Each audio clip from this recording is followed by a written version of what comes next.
हमारा SBG global का एक मीम टोकन जो है बहुत पॉपुलर टोकन है और इसने बहुत अच्छा जो है एक पंप दिया था और लोगों ने बहुत अच्छा पैसा बनाया था।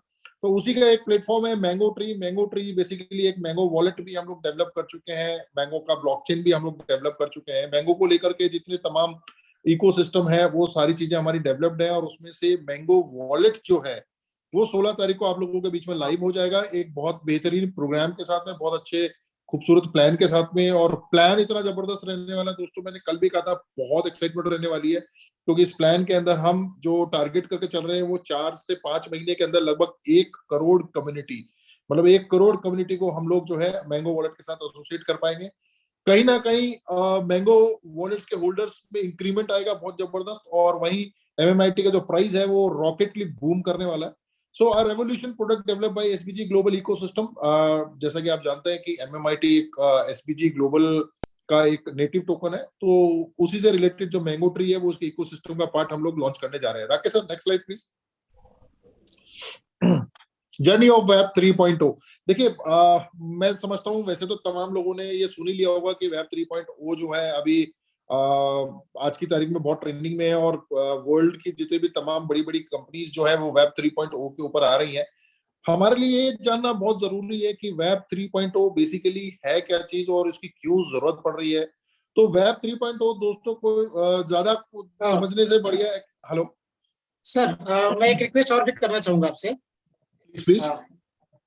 मैं एक रिक्वेस्ट करना चाहूंगा आपसे। हाँ जी, हाँ जी। मैं चाहूंगा कि लोगों को थोड़ी सी little information about the web 1 and web 2 and then web 3 and थोड़ा सा डिफरेंसेस।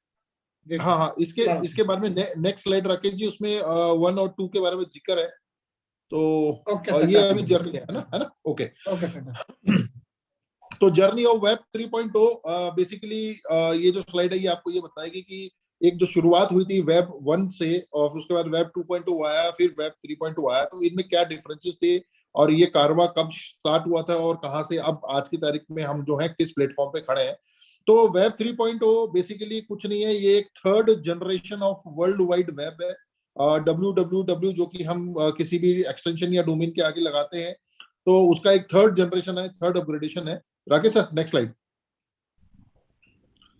सो यहाँ हम डिस्कस करने वाले हैं वेब 1 को, वेब 2.0 को और वेब 3.0 को। देखिए वेब 1 जो है वो बेसिकली एक कहते हैं कि एक स्टार्ट है इंटरनेट की दुनिया का, एक ब्राउजर का स्टार्टअप होता है, वर्ल्ड वाइड वेब का जो स्टार्टअप है। ये वेब 1.0 जो है दोस्तों, ये 1990 से लेके 2000 तक का दशक जो रहा है ये वेब 1.0 कहलाया। बेसिकली ये बहुत अर्ली स्टेज थी, बहुत स्टार्टअप था, क्योंकि उस वक्त इंटरनेट जो है तमाम जगह नहीं पहुंच पाया था और कंप्यूटर्स जो थे वो केवल बेसिक जो बहुत बड़े बड़े ऑर्गेनाइजेशन थे वहीं पर ही मिलते थे। तो क्योंकि डिवाइसेस बहुत कम थे, इंटरनेट की अवेलेबिलिटी कम थी, इसलिए कंटेंट भी बहुत कम हुआ करता था। और दोस्तों ये वो दौर था जब कि डोमेन नेम्स जो हुआ करते थे वहां पर लोग आईपी एड्रेस को डाल करके वेबसाइट को ओपन किया करते थे। यानी कि किसी भी कंपनी की, जैसे आज आप गूगल की वेबसाइट खोलेंगे तो आप सिंपली लिखते हैं www.google.com, लेकिन 1990 और 2000 के दशक में लोग www.google.com नहीं डाल करके एक आईपी एड्रेस को डाला करते थे, जो कि 192.168.1.2 ऐसे करके होता था, जो कि याद करना बहुत मुश्किल होता था। लेकिन उस समय जो था अपग्रेडेशन आईपी एड्रेस के थ्रू ही जो है वेबसाइट एक्सेस करी जा सकती थी। जितनी भी वेबसाइट होती थी बहुत लिमिटेड कैरेक्टर्स के साथ होती थी और स्टैटिक वेबसाइट्स होती थी। मतलब आज का दौर तो ऐसा है कि डायनेमिक वेबसाइट्स होती है, आप वेबसाइट में जो डालना चाहें, जिस तरीके से देखना चाहें अपनी वेबसाइट को, जो कंटेंट डालना चाहें, जो ग्राफिक डालना चाहें, वो सब डाल सकते हैं। लेकिन वो जो दौर था 1990 से 2000 का, जो कि जिसमें कि वेब की शुरुआत हुई थी, वो उस वक्त केवल स्टैटिक वेबसाइट होती थी, एक सेट पैटर्न होता था, उससे अलग कुछ भी नहीं होता था। धीरे धीरे लोगों को जरूरत पड़ी, और जरूरत पड़ी तो इंटरनेट जो वेब है वो अपने सेकंड स्टेज जनरेशन में आया, सेकंड स्टेज पे आया, जिसको कि हम बोलते हैं वेब 2.0। इसकी शुरुआत सन 2001 से लेके लगभग 2010 के बीच में रहा है ये दौर। और ये दौर रहा तब वेबसाइट जो स्टैटिक थी वहां से धीरे धीरे डायनेमिक्स में आने लगी, क्योंकि पहले जो लैंग्वेजेस यूज करी जाती थी बहुत बेसिक लैंग्वेज थी। फिर बाद में जब वेब को डेवलप करने के लिए जो लैंग्वेजेस यूज होने लगी वो बहुत एडवांस लेवल पे यूज होने लगी। और कहीं ना कहीं इंटरनेट पे जो है अपलोड और डाउनलोड दोनों है ना बराबर बराबर तरीके से होने लगा। और इसी दौरान सोशल मीडिया जो थे उनका जन्म हुआ। जन कैसे, मैं आपको बताता हूँ। ऑर्कुट करके एक बहुत बड़ी सोशल एप्लीकेशन आया करती थी, उसके बाद में फेसबुक आया, तो कहीं ना कहीं लोग अपने कंटेंट को भी इंटरनेट के ऊपर अपलोड करने लगे। डाउनलोड तो चलता ही था, लेकिन अपलोड भी करने लगे, यानी टू वे कम्युनिकेशन जो है वो स्टार्ट हुआ। वेबसाइट्स बहुत ज्यादा फास्ट हुई, इंटरनेट की अवेलेबिलिटी करीब करीब तमाम जगह होने लग गई थी, और कंप्यूटर्स जो थे वो भी तमाम जगह अवेलेबल हो गए थे, लैपटॉप्स भी करीब करीब वहां पर जो है मशीन जो डेवलप हो चुकी थी। तो ये वेब 2.0 का दौर था, लेकिन 2.0 के साथ में एक प्रॉब्लम ये थी, क्योंकि ये ओपन टू वेब था, सोशल मीडिया पे जब भी आप कंटेंट डालते थे तो आपकी प्राइवेसी नहीं रहती थी। बहुत बहुत सारे हैकर्स जो थे वो आपका डेटा को हैक करते थे। तो कहीं ना कहीं इंटरनेट में हमने एक एडवांसमेंट तो ली, लेकिन चैलेंजेस भी साथ के साथ आए।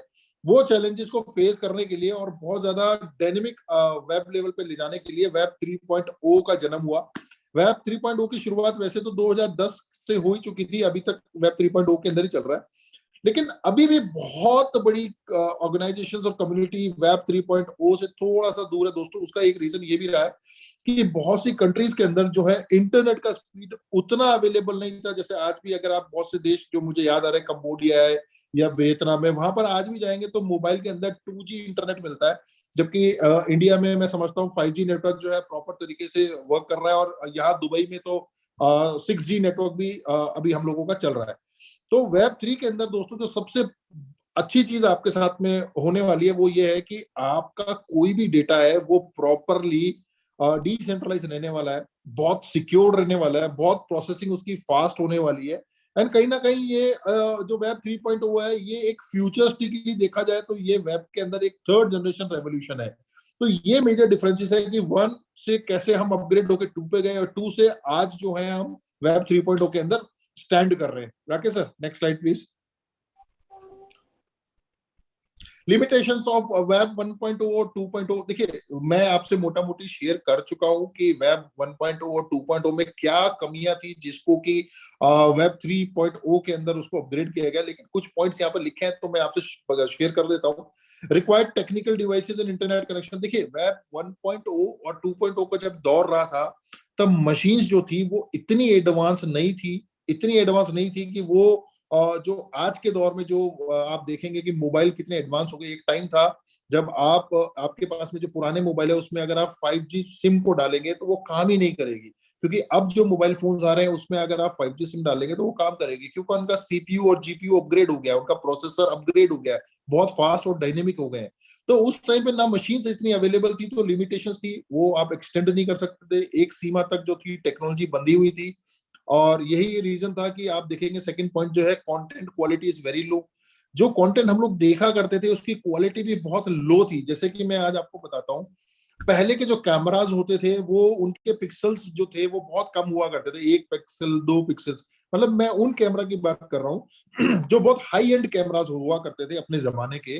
उनके पिक्सल्स 1 पिक्सल 1 मेगापिक्सल 2 मेगापिक्सल के होते थे।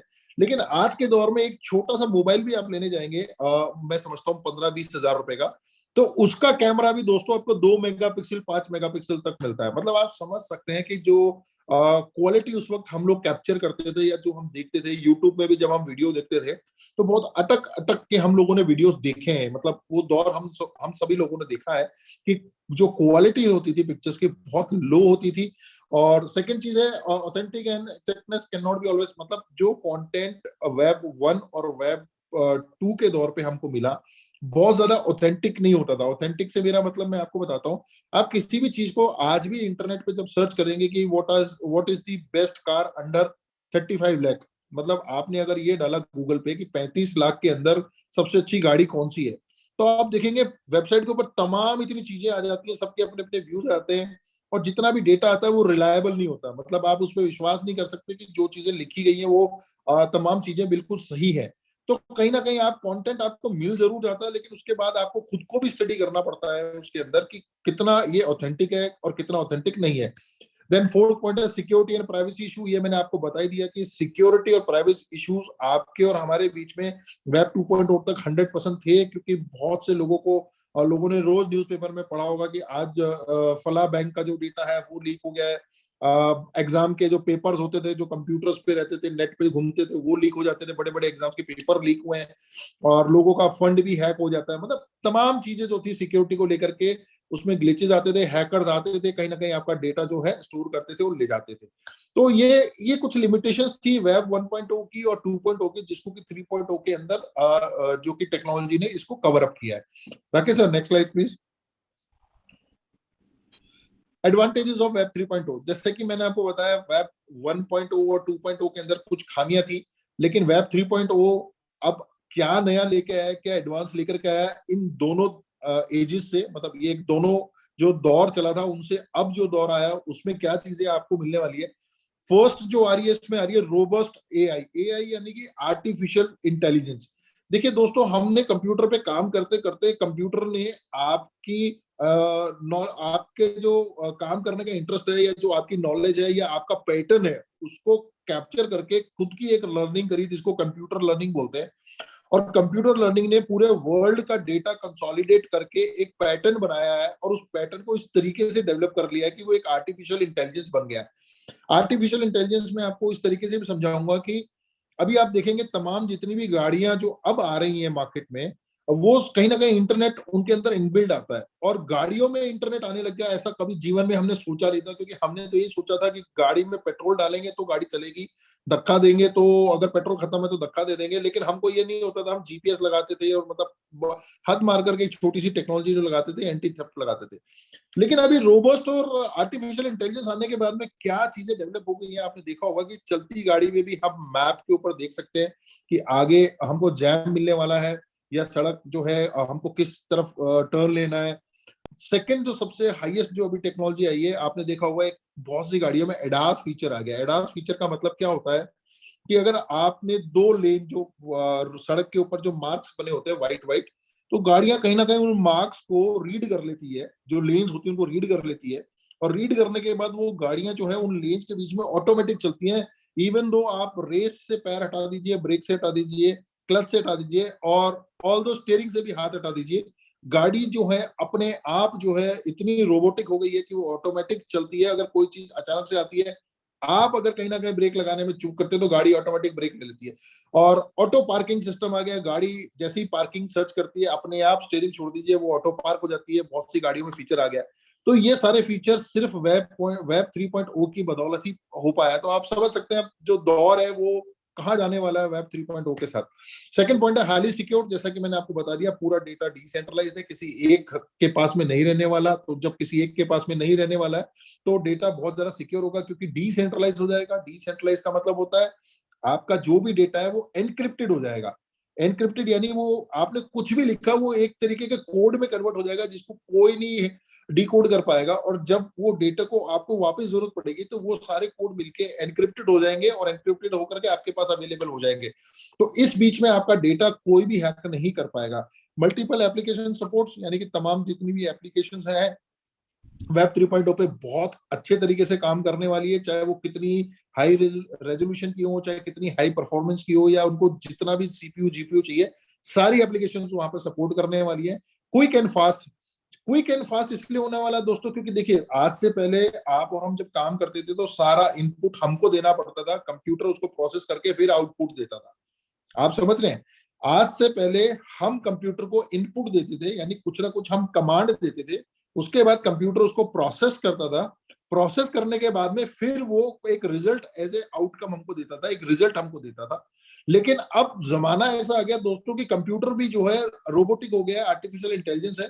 तो अब जो इनपुट हम उस देंगे उसमें वो खुद भी गेस करता है और उसको प्रोसेस करके बिल्कुल फास्ट हमको रिटर्न देता है। तो कहीं ना कहीं क्या हो गया कि हमारा वर्किंग एफर्ट कम हो गया, प्रोसेसिंग बहुत फास्ट हो गई। और इसीलिए क्या है कि जितनी भी चीजें अब इंटरनेट में होने वाली है तो पहले के मुकाबले बहुत फास्ट, बहुत एक्यूरेट और बहुत क्विक होने वाली है। तो इससे कहीं ना कहीं हमारा टाइम भी बचने वाला है। तो ये कुछ एडवांटेजेस है वेब 3.0 की। Rakesh sir, next slide. Features of web 3.0, बहुत ज्यादा समय नहीं लेंगे, हिंदी में मैं आपको मोटा मोटी समझा देता हूँ कि वेब 3.0 के फीचर क्या है। मतलब फीचर्स मतलब आप कहते हैं कि जैसे एक सुंदर कोई व्यक्ति होता है तो हम क्या बोलते हैं कि इस आदमी में क्या फीचर है, मतलब इसके नैन नक्श कैसे है, मतलब क्या ऐसी चीज है कि ये इतना सुंदर है। तो वैसे ही वेब 3.0 के फीचर्स क्या है वो आपको बताते हैं। Decentralize of data in protocol, कि जैसा मैं आपको पहले भी स्लाइड में बता चुका हूँ, ये टोटली डिसेंट्रलाइज रहने वाला है। Web 3.0 is a decentralize and peer to peer with no central authority. इसके ऊपर कोई अथॉरिटी नहीं रहेगी, पीयर टू पीयर यानी पर्सन टू पर्सन हम लोगों ने P2P करा हुआ है, तो सेम वही चीज यहाँ रहने वाली है।